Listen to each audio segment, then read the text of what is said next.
So, today in gym class, we're going to be completing an obstacle course, and we want to know how fast you can complete the obstacle course. There'll be a bunch of different questions. Some will be math related, some will be vocab related, and of course, we will exercise today. First thing we'll have to do is run. Everybody loves to run. So in order to get to the questions, you'll have to run from base to base, and at each base there'll be a questions. The faster you run, the faster you get to the question.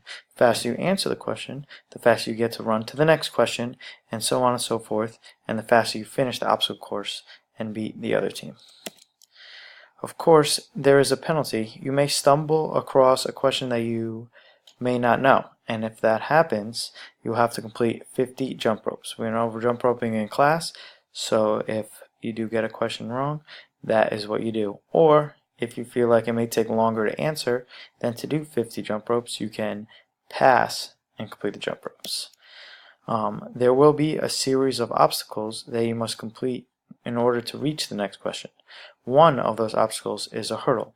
There will be a hurdle in between each base, and you must have to jump over the hurdle. If you cannot jump over the hurdle, then you have to crawl under the hurdle. And lastly, the last obstacle of the day is a basketball layup. After you answer the last question, you must grab the ball, dribble down, and successfully complete a layup before you can run down and tag your teammate, and they can start their obstacle course. So good luck to everybody participating, and have fun.